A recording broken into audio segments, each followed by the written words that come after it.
Our news headlines are startling. The U.S. nears 50,000 COVID-19 deaths. Parts of our country are starting to reopen. And a new poll finds that 8 in 10 Americans support the COVID-19 shutdown. With more context into COVID-19, the start, the spread, and what we do now, my guest, Dr. Ray Yip, is What's Next.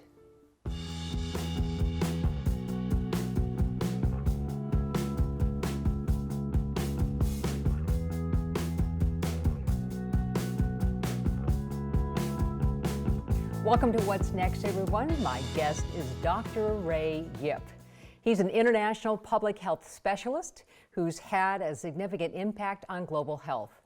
He has held positions with the CDC, UNICEF, and most recently the Bill and Melinda Gates Foundation, focusing on public health efforts in China. He currently is working privately for Mr. Gates, focusing on public health in Africa. Dr. Yip has made an impact on public health in the areas of HIV, TB, tobacco, and lowering child mortality rates in China.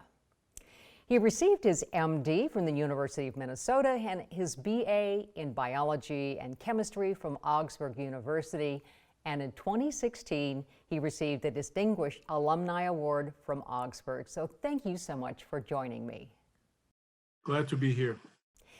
You have recently described the COVID-19 pandemic as a tale of 3 countries that could be titled the good, the bad, and the ugly. So what do you mean by this?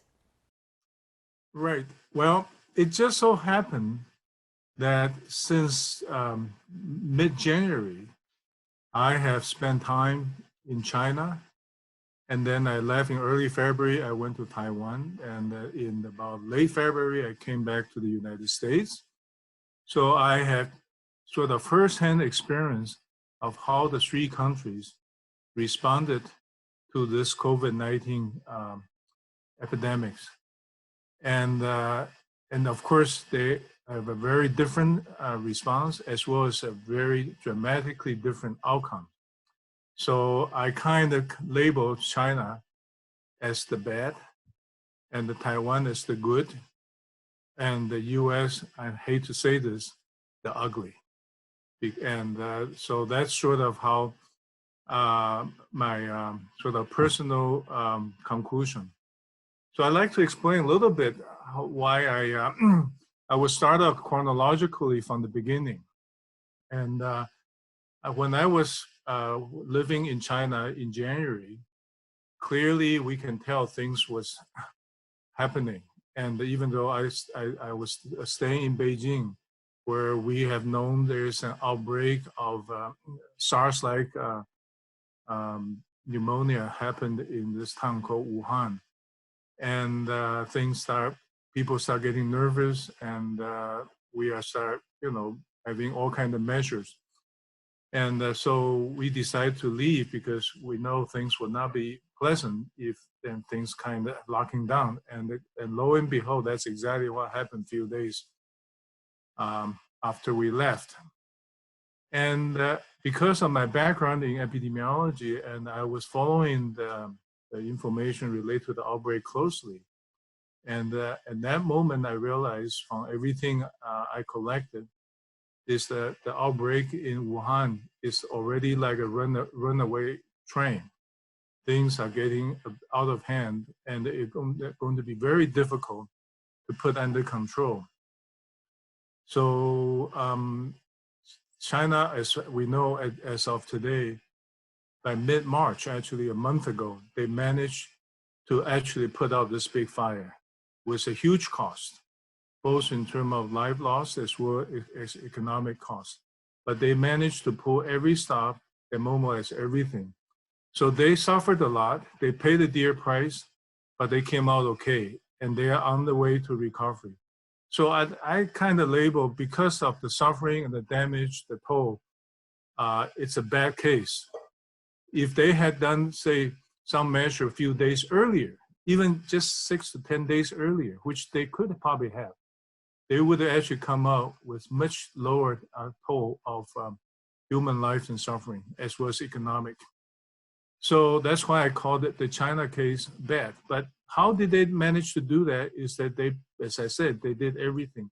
They required extreme lockdown of social distancing for over close to 100 million of people.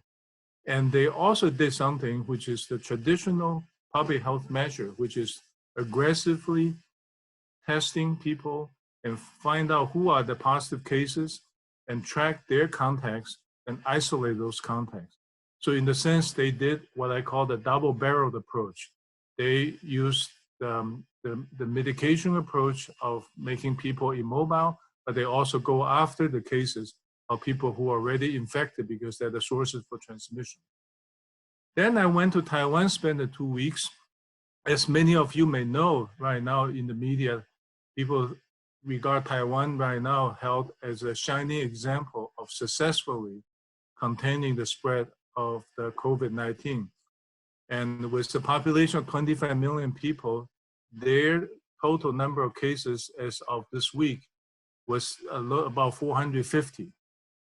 So, and another interesting thing for people to know is that Taiwan actually only used one of the two measures that I mentioned. They did not have to use so-called the social distancing, isolation, or lockdown. Up from the beginning and as of today, their business, their school, their office, all still open, still functioning, except everybody wearing masks. So I cannot comment on whether the mask makes a difference or not. But what they did do is the classic epidemic control. They did it right. They started very early. When they hear rumbling that China may have this SARS-like conditions, they start mobilizing their disease control system. They monitor and check everybody arrive from China, particularly those from Wuhan, and they follow them. They ask every hospital when they see people with respiratory symptoms and coughs, and to see whether they have any travel history. So they started the tracking, testing, and early. And so far, of the 400 cases, they haven't lost track of any of them. They know how they get it and who they have in contact with, and they have isolated hundreds, I mean, not hundreds, but thousands of people from their contact. So that was a case where their economy didn't suffer too much. And their livelihood has not changed much. And so I call that the case of the good. Then I returned to the US and toward the end of February. And when we landed from Asia, our border was very loose. There was nobody asking us, have you been to China recently? If you do, can you contact us if you become sick? It was just very open and porous. And as in the most of March, we were still, somewhat denying there's likely going to be a significant epidemic. And then gradually, when the number of cases and the deaths are mounting up, we know what we are living through right now. Our life has not been the same. We are all staying home. We cannot go out. And I live here in New York State, which now become the epicenter of the world. And even as of today, we still have difficulty getting the testing. And the contact tracing are just starting to be mobilized, but it's too little and too late. And we still got a long winter to go to suffer for the consequence. So I won't get into the reason why we kind of, responded too little and too late. But from my professional experience, this is truly a classic case of how not to do, which is most unfortunate. And the price we'll be paying personally as a country, as particularly for those people who are less well off, is going to be devastating. So this is, ugly is probably not, exaggeration.